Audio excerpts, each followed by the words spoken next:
తమిళనాడులో విజయ్ పార్టీ గెలుపుతో ఆంధ్రప్రదేశ్లో వైఎస్ఆర్ కాంగ్రెస్ పార్టీ కార్యకర్తలు నాయకులు సంబరాలు చేసుకుంటూ ఉన్నారు. విజయ్ సింగిల్ గా పోటీ చేశారు, అలాగే జగన్ కూడా సింగిల్ గా పోటీ చేశారు. సింహం సింగిల్ గా వస్తుంది అంటూ సోషల్ మీడియాలో విపరీతంగా వాళ్ళు వైరల్ చేసుకుంటూ ఉన్న పరిస్థితి. జగన్ విజయ్ల బంధం గురించి చాలా గొప్పగా చెప్పుకుంటూ ఉన్నారు వైఎస్ఆర్ కాంగ్రెస్ పార్టీ నాయకులు. ఇన్ఫాక్ట్ ఒక ఎన్నికల ప్రచారంలో జగన్మోహన్ రెడ్డి అండ్ విజయ్ వీళ్ళిద్దరూ కలిసి ఉన్న ఒక ఫోటోని విజయ్ ప్రదర్శించిన వీడియోను కూడా సోషల్ మీడియాలో వైఎస్ఆర్ కాంగ్రెస్ పార్టీ విపరీతంగా సర్క్యులేట్ చేస్తోంది. సో సార్, దీనికి సంబంధించి అథవా అర్జున ఒకటి మాట్లాడారు సార్, అది విందాం సార్. టీవీకి లీడర్ காந்தி வந்து நடந்து போனாரோ, எப்படி ஜெகன்மோகன் ரெட்டி எல்லாம் இப்ப நடந்து போறாங்களோ, அப்படி ஜெகன்மோகன் ரெட்டி எல்லாம் இப்ப நடந்து போறாங்களோ அது மாதிரி ఇంకొకసారి போது நடந்து போனுங்க. எப்படி மகாத்மா காந்தி வந்து நடந்து போனாரோ, எப்படி ஜெகன்மோகன் ரெட்டி எல்லாம் இப்ப நடந்து போறாங்களோ, அப்படி ஜெகன்மோகன் ரெட்டி எல்லாம் இப்ப நடந்து போறாங்களோ அது மாதிரி போது రైట్. అర్జున జగన్మోహన్ రెడ్డి ప్రస్తావన తీసుకొచ్చారు. సో దీన్ని వైఎస్ఆర్ కాంగ్రెస్ పార్టీ నాయకులు విపరీతంగా వైరల్ చేసుకుంటున్న పరిస్థితి. సార్, మనకి తమిళ రాదు కాబట్టి నేను ఒకసారి చాట్ జీపీటీని అడిగాను, ఏంటి దీనిలో ఉంది అని చెప్పి, జగన్మోహన్ రెడ్డికి సంబంధించి ఏం మాట్లాడారు అర్జున అని చెప్పేసి. మనం స్క్రీన్ మీద కూడా చూడొచ్చు. తన గురువు అంటే విజయ్ వైఎస్ జగన్ ను ప్రేరణగా తీసుకుని ఆయనలాగే ఒక్కడే చరిత్ర సృష్టించాడు తలపతి విజయ్ అని ఈ పోస్ట్ లో ఆయన అర్జున చెప్తోన్న పరిస్థితి. సార్, జగన్ నుంచి విజయ్ స్ఫూర్తి పొందారా? అంటే అది విజయ్ చెప్పాలి, నేను చెప్పలేను కదా.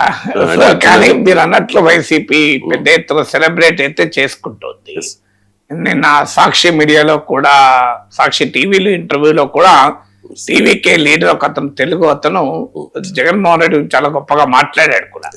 సో దానికి ఆయన ఇచ్చిన వాదన ఏంటి అంటే, జగన్మోహన్ రెడ్డి విజయ్ గెలుపులో జగన్మోహన్ రెడ్డి పాత్ర ఉంది అని కూడా చెప్పారు. ఎట్లా అంటే, విజయ్ గెలిచిన 108 సీట్లలో 50 సీట్స్ ఆంధ్రప్రదేశ్తో ఉన్న బార్డర్ జిల్లాలో గెలిచిందని, ఆ జిల్లాల పేర్లతో సహా చెప్పాడు అతను.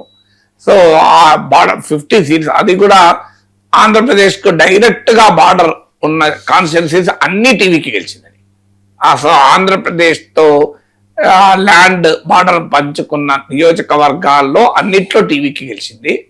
బార్డర్ జిల్లాల్లో అన్నిట్లో 50 అంటే టీవీకి వచ్చిన సీట్లలో దాదాపు హాఫ్ అక్కడి నుంచే వచ్చాయని. సో అందువల్ల అది దట్ ఈస్ వాట్ టీవీకి లీడర్సే. నాకు తెలియదు, నేను అంత సీట్లను ఎనలైజ్ చేయలేదు కానీ, but it's a very significant time. So అందువల్ల వైఎస్ జగన్మోహన్ రెడ్డి అభిమానులకు, వైఎస్ఆర్ కాంగ్రెస్ పార్టీ అభిమానులకు, మా టీవీకి ఓటు వేసిన వారికి ధన్యవాదాలు అని కూడా చెప్పాడు ఆయన. అండ్ స్పెసిఫిక్ గా, ఎందుకంటే ఆ ప్రాంతంలో తెలుగు వాళ్ళే ఎక్కువ మంది ఉంటారు. 40% ఆయన ఇచ్చిన లెక్కటే ఈ బార్డర్ ప్లేసెస్ లో 40% వరకు తెలుగే మాట్లాడతారని, వాళ్ళు తెలుగు తమిళ రెండు మాట్లాడతారని, అంటే ఎప్పుడో సెటిల్ అయినటువంటి తెలుగు వాళ్ళని. సో అందువల్ల మా టీవీకి లీడర్స్ అయితే చెప్తున్నారు. సో మాకు ఇంటర్నల్ మీటింగ్ లో కూడా చెప్పాడు, మనకు జగన్ స్ఫూర్తి, ఆయన ఒంటరిగానే పోటీ చేశాడు. సో మనం కూడా ఎందుకు ఒంటరిగా పోటీ చేసే అధికారం లెక్క రావాలి అని అన్నాడు అని. అఫీషియల్ గా ఇప్పుడు విజయ ప్రమాణ స్వీకారానికి జగన్ వెళ్తాడా, విజయ ప్రమాణ స్వీకారానికి జగన్ ఆహ్వానిస్తారా, మరి ఈయన వెళ్తారా, ఇవన్నీ మనకు తెలుస్తుంది ఫ్యూచర్ లో పొలిటికల్ బంధం ఎలా ఉంటుందని. సో అయితే ఒక ప్యారలల్ కనుక మనం కంపేర్ చేస్తే, వాస్తవంగా విజయ్ కూటమికి, టీడీపీకి, జనసేనకు దగ్గరగా ఉండాలి న్యాయంగా అయితే. ఎందుకంటే ఈ జనసేన పవన్ కళ్యాణ్ నాయకత్వంలోని పార్టీ టీడీపీకి సినిమా బంధం ఉన్న పార్టీ. అందువల్ల విజయ్కి వీరితో ఎక్కువ రిలేషన్షిప్ ఉండాలి.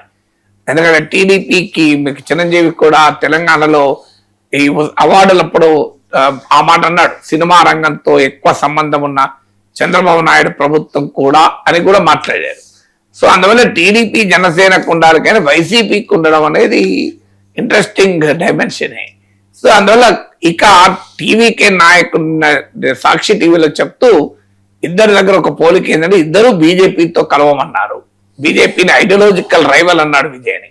అక్కడ డిఫరెన్స్ ఆఫ్ ఒపీనియన్ నాది ఏంటంటే, జగన్ ఎక్కడ అనలే, జగన్ బీజేపీతో కాదు ఎవరితో కలవనన్న మాట నిజం, కానీ బీజేపీని ఐడియాలజికల్ రైవల్, నా సైద్ధాంతిక ప్రత్యర్థి బీజేపీ అంటూ బీజేపీని అటాక్ చేసిన ఉదాహరణ ఎక్కడ లేదు. పైగా ఈ 11 years లో కంప్లీట్ గా మోడీ ప్రభుత్వానికి మద్దతు ఇచ్చిన పార్టీ ఏదైనా ఉంది అంటే అది వైఎస్ఆర్ కాంగ్రెస్.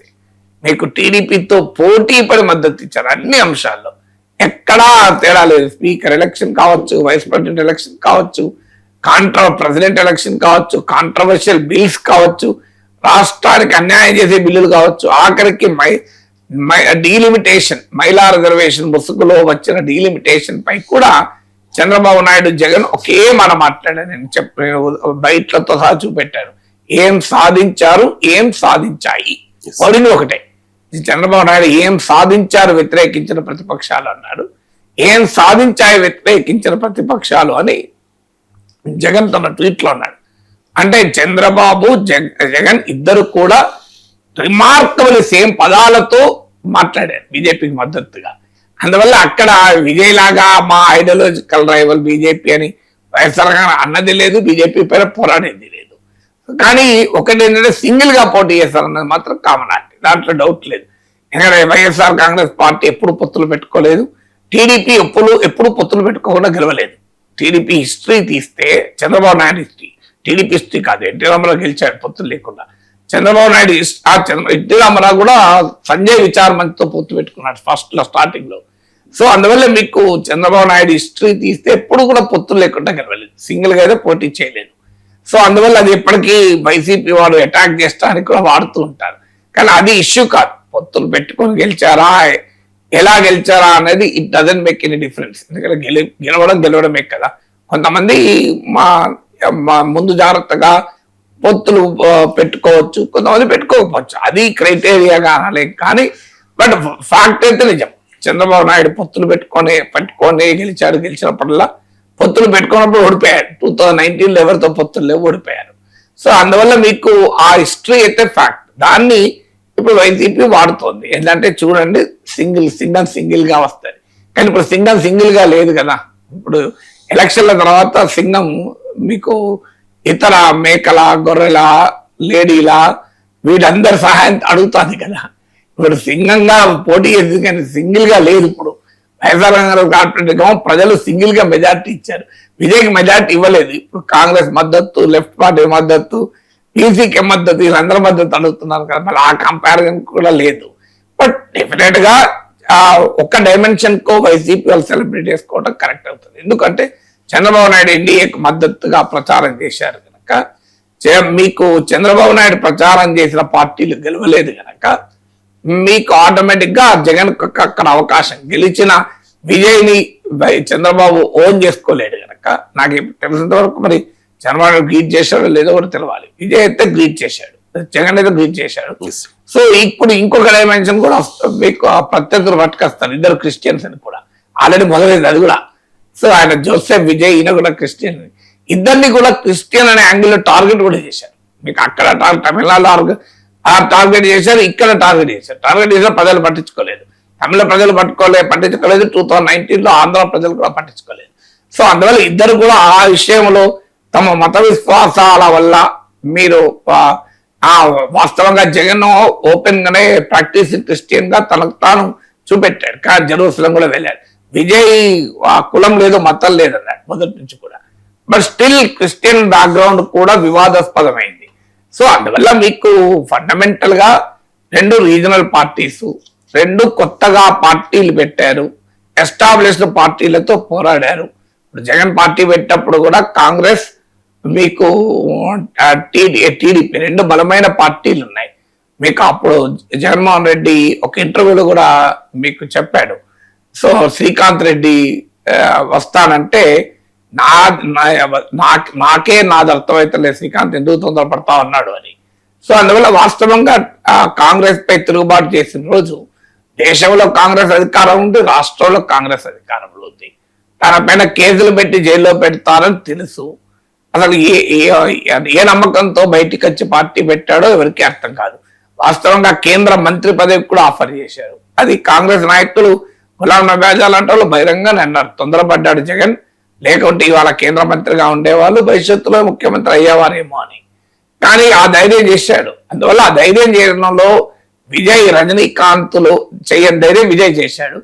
ఇక్కడ కూడా జగన్మోహన్ రెడ్డి ఆ ధైర్యం అయితే చేశాడు. అంతవరకు ఫ్యాక్ట్. ఎందుకంటే రెండు బలమైన పార్టీలను ఎదుర్కొని విడిగా పోటీ చేయడం కాంగ్రెస్ పార్టీకి విజయ్కి కన్నా ఎక్కువ ధైర్యం చేసినట్టే. ఎందుకంటే కాంగ్రెస్ పార్టీలో తనకు కేంద్ర మంత్రి పదవి వస్తుందన్నా వదులుకొని తాను ముఖ్యమంత్రి పదవి ఇవ్వనందుకు పార్టీపై తిరుగుబాటు చేసి సొంతగా పార్టీ పెట్టుకుని బెంగాల్లో మమతా బెనర్జీ లాగా ఆంధ్రప్రదేశ్ లో కాంగ్రెస్ ను భూస్థాపితం చేశాడు కదా. సో ఆ రకంగా చూసినప్పుడు ఇంకా జగన్ ఎక్కువ సాహసాన్ని ప్రదర్శించినట్టు. విజయ్ అలా ఆయనకు వేరే రాజకీయ అవకాశం ఏమి లేదు కదా, డైరెక్ట్ గా పార్టీ పెట్టాల్సింది. అందువల్ల ఆ పోలికలో కొన్ని పోలికలు నా మాట నిజం, కానీ అల్టిమేట్ గా పాలిటిక్స్ విల్ డిసైడ్.